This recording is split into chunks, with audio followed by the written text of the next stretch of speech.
Hey guys, welcome back. Let's continue. बात करने वाले हैं इस वीडियो में साइन डीएलएम के क्वार्टर 4 के रिजल्ट्स की और इनके कॉन कॉल के हाइलाइट्स की। Before going into their numbers, let's maybe spend a minute to understand what their situation was as of Q3 results. तो हमने बात किया था किसी साइन डीएलएम की का जो सबसे बड़ा प्रॉब्लम था या फिर उनके साथ जो दिक्कत थी वो ये थी, इनको काफ़ी टाइम से ऑर्डर्स नहीं मिले थे, राइट। तो क्योंकि ऑर्डर्स नहीं थे तो there was a lesser chance to grow your revenue, because orders होंगे तो आप एग्जीक्यूट कर पाएंगे, रेवेन्यू में ग्रोथ आएगा। तो ऑलमोस्ट 8-9 क्वार्टर्स तक ऑर्डर्स नहीं थे। देन वो प्रॉब्लम कुछ हद तक सॉल्व हुआ, इन्होंने ऑल्टेक का एक्विजिशन किया था लास्ट फाइनेंशियल ईयर में। देन जिसके बाद जो ऑर्डर बुक है वो धीरे धीरे बिल्ड होना स्टार्ट हो गया।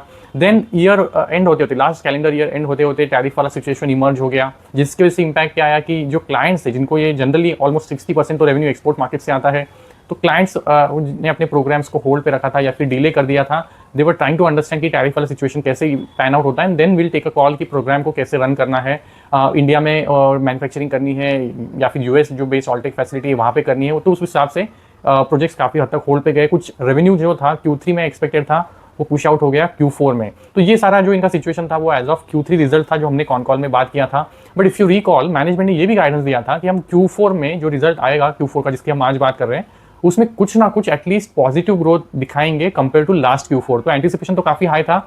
मैनेजमेंट ने गाइड भी किया था कि Q4 results will have at least some positive growth compare to Q4 of last year, because काफ़ी क्वार्टर से ये ग्रोथ पे कंसिस्टेंटली मिस कर रहे हैं।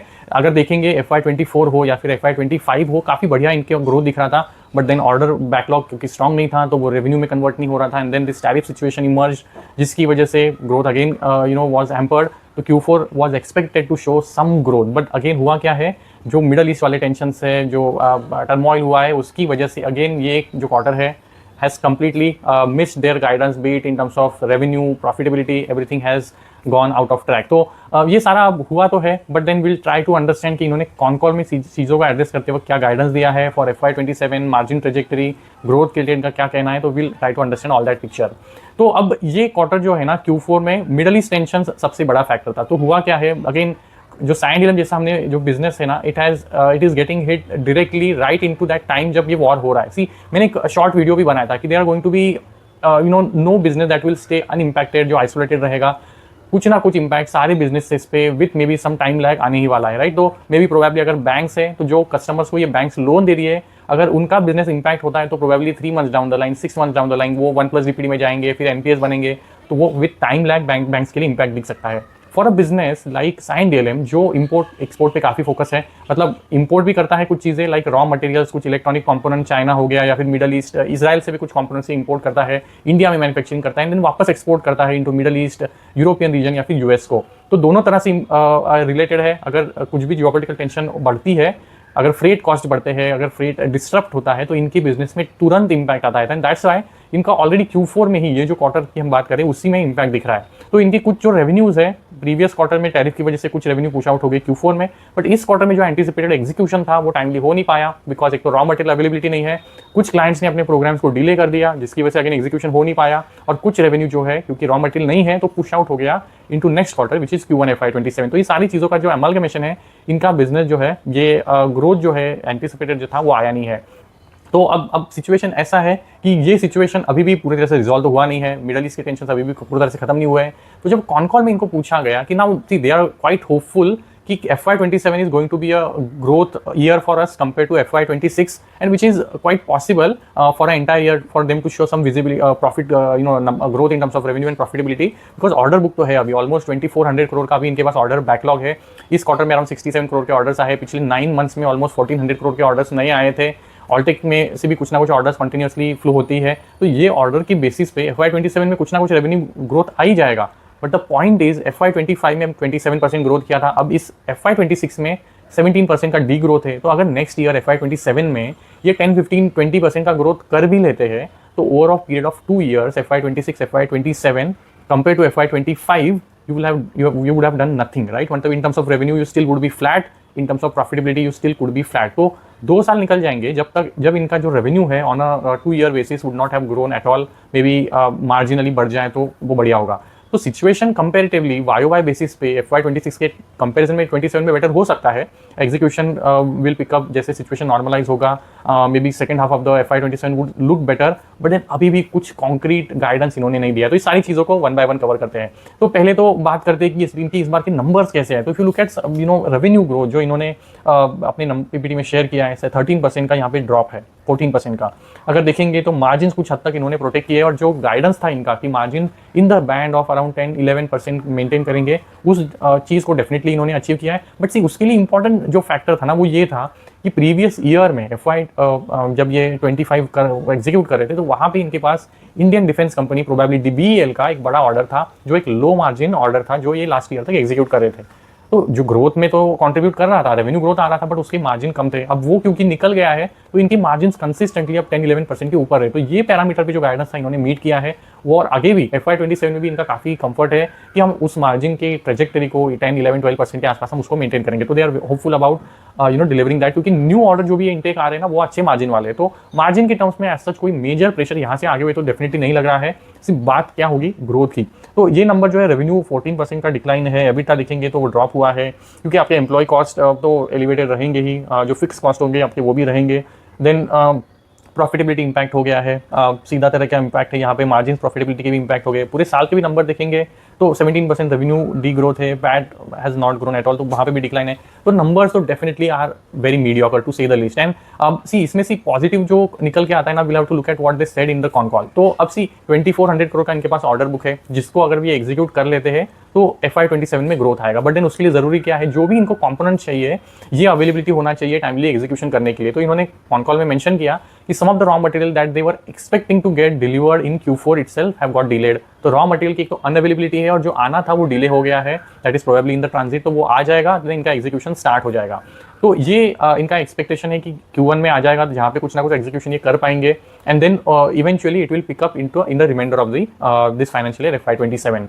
तो अब ये कुछ कंपोनेंट्स का एंटीसिपेटिंग फ्यूचर नीड कुछ स्टॉकिंग भी कर रहे हैं। तो जिसकी वजह से क्या होगा, अब ये रॉ मटेरियल का अगर स्टॉकिंग करने लगेंगे एंटीसिपेटिंग the future demand, future growth, तो क्या होगा, इनका इन्वेंटरी नंबर बढ़ जाएगा। तो इस क्वार्टर के अगर जो नंबर्स के साथ इन्होंने कुछ KPI पैरामीटर्स शेयर किए, if you look at some of those charts you will understand कि इनके जो इन्वेंट्री डेज इन्वेंट्री आउटस्टैंडिंग है वो नंबर इंच अप हुआ है स्लाइटली YY बेसिस पे। देन इनका जो सेल्स आउटस्टैंडिंग है वो नंबर भी स्लाइटली इंच अप हुआ है YY बेसिस पे। इफ यू लुक एट तो ये इसलिए हुआ है ना कि कुछ सेल जो इनके है ये क्योंकि कंप्लीट करके एग्जीक्यूट करके दे नहीं पाए हैं, पार्शियली कंप्लीटेड है, तो वो नंबर वहाँ पे बड़ा है। एंड देन जो नेट वर्किंग कैपिटल साइकिल का नंबर है वो भी स्लाइटली इंच अप हुआ है, बिकॉज आपकी इन्वेंटरीज भी बड़े हैं और आपका जो साइकिल है वो थोड़ा स्ट्रेच हो गया है। तो ये पूरा जो इनका सिचुएशन है ये कब ठीक होगा, जब ये पूरा मिडल ईस्ट वाला जो सिनेरियो है वो ठीक होगा। बिकॉज इसराइल बेस्ड जो कंपनीज है इनका काफ़ी बड़ा क्लाइंट बेस है, कंपोनेंट्स भी यहाँ से ये लाते हैं, और यहाँ पे जो इसराइल बेस्ड जो कंपनीज है उनको सप्लाई भी करते हैं। अब इसराइल बेस्ड जो कंपनीज है उनके साथ जो इनका काम है वो करंटली ऑन होल्ड है, या फिर वो टाइमली जितना एग्जीक्यूट होके होना चाहिए वो टाइमली उतना हो नहीं रहा है। तो जिसकी वजह से इंपैक्ट है, इनकी इन्वेंट्री भी थोड़े हायर साइड पे है, जिसकी वजह से वर्किंग कैपिटल साइकिल भी इनका स्ट्रेच हो गया है। अभी अगर कुछ और चीज़ों की बात करें तो ऑर्डर बुक रिलेटेड देखेंगे तो 2400 करोड़ का नंबर है। अगेन कुछ ऑर्डर इस क्वार्टर में भी आया है जिसकी वजह से इंचअप हुआ है, but then the point is execution कितना ठीक से कर पाते हैं इन द FY27। अभी अगर कुछ और चीज़ों की बात करें तो इन्होंने कुछ गाइडेंस दिया है कि नहीं। अब FY27 के लिए अगेन इनका कोई गाइडेंस नहीं है। See if you recall FY25 and में जब इन्होंने बोला था राइट कि स्टार्ट ऑफ FY26 अब तक हमने 27% का ग्रोथ किया है, we anticipate to do deliver kind of 30% kind of revenue growth. फिर उसने उस नंबर को 30% वाले नंबर को टोन डाउन किया था कि will do an average growth of 30%। But then FY26 में इन्होंने गाइडेंस देना ही बंद कर दिया बिकॉज ऑर्डर्स नहीं थे।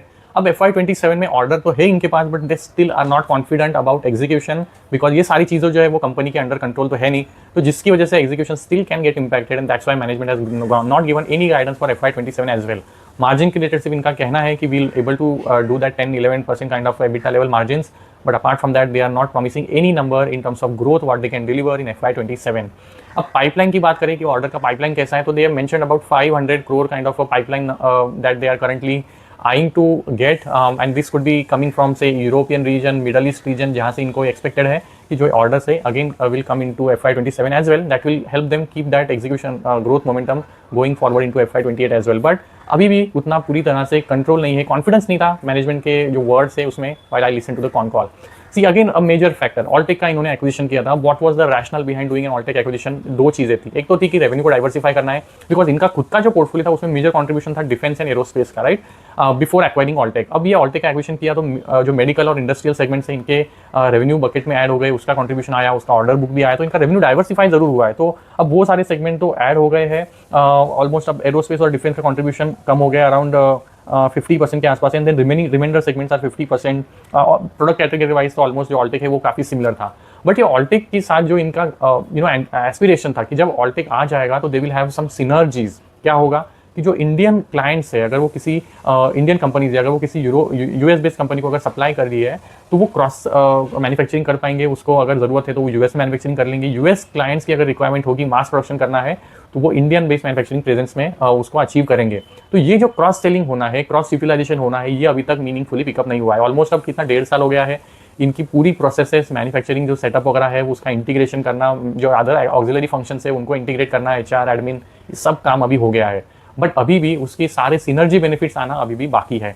तो ये काम शुरू हुआ है कि नहीं, तो इस डिटेक्शन में ऑब्वियसली इनका काम स्टार्ट हो गया है। इन्होंने कुछ मेंशन भी किया कि some of that benefit has started coming. कुछ एक आध दो क्लाइंट्स का ये क्रॉस सेलिंग का ऑलरेडी काम उन्होंने ऑलरेडी स्टार्ट कर लिया है, बट मीनिंगफुली कंट्रीब्यूशन आना अभी भी, और कुछ उसमें से सिनर्जी बेनिफिट्स निकलना are still something that is yet to come. तो मार्जिन जो है ना, ट्रेजेक्टरी यहाँ से इंप्रूव ही होगा, बट करंटली अभी भी ये 10-11% पे ही मेंटेन करना चाहते हैं। In the long run may be 3 to 4 years they anticipate margin to even grow from here around 12-14% भी जा सकते हैं। और जैसे ऑपरेटिंग लेवरेज मिलेगा, जो स्केल है वो जिसमें ऑपरेट करिए वो बढ़ेगा, तो margins have that leeway to even go upwards from here.